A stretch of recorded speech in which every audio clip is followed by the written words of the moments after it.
Sejarah seni Tiban dari zaman Kerajaan Kediri. Kesenian di Jawa beraneka ragamnya, salah satunya kesenian Tiban.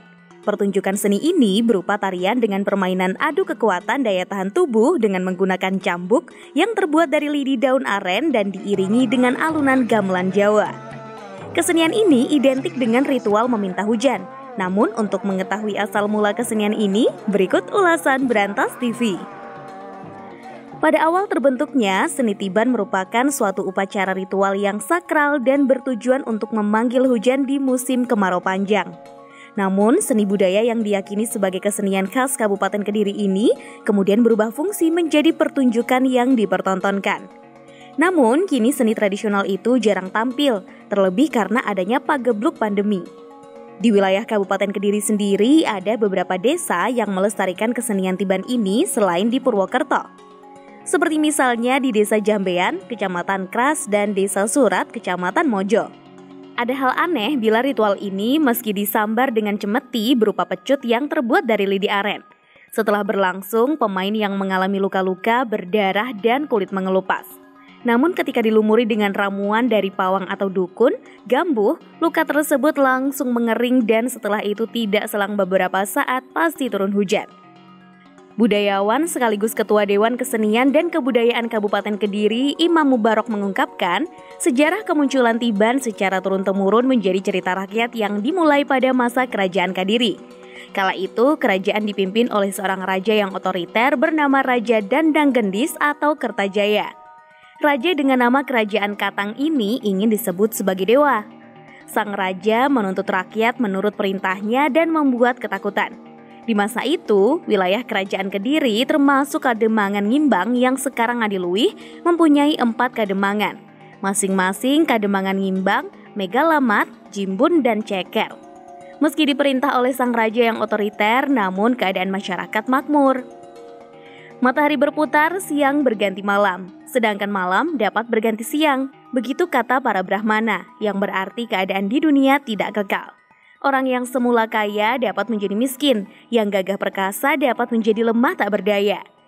Begitu pula gambaran Kerajaan Kediri, yang semula dalam keadaan makmur, lumbung-lumbung desa penuh padi berangsur-angsur menipis cenderung habis. Hal ini terjadi karena kemarau sangat panjang, para petani menganggur karena sawahnya tak dapat diolah. Sungai-sungai juga mengering, musim kemarau seakan-akan tidak ada selesainya.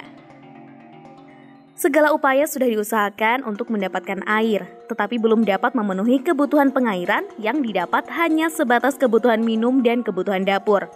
Kemarau yang berlangsung panjang tersebut merupakan kutukan kepada manusia atas ketidakpercayaan dan ketidaktakwaan terhadap kekuatan yang lebih tinggi dari Raja Kertajaya.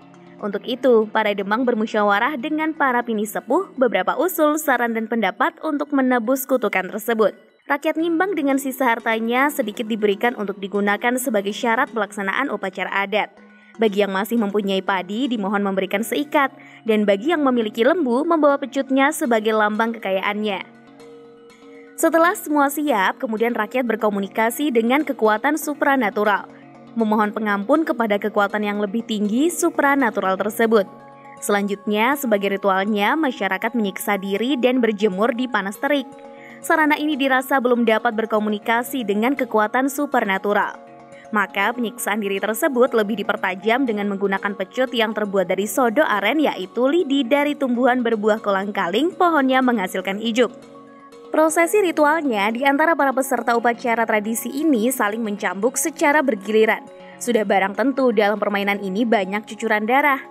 Karena kekusukannya, maka segala yang diderita tidak terasa.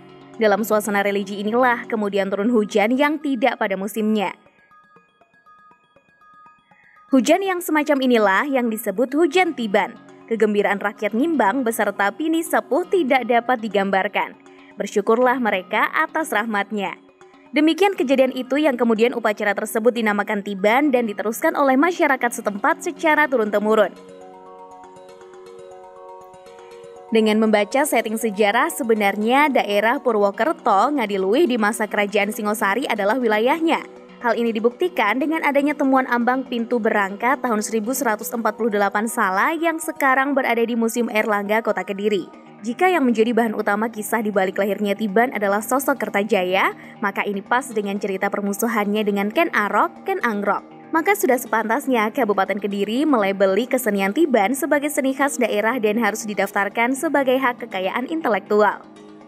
Tujuan penyelenggaraan upacara Tiban dengan harapan turunnya hujan sampai saat ini terus berlangsung. Meskipun seni tradisi ini telah beralih fungsi yang semula sebagai media religi berubah menjadi suatu permainan rakyat, sekaligus sebagai tontonan. Semoga ulasan tadi menambah wawasan kita ya.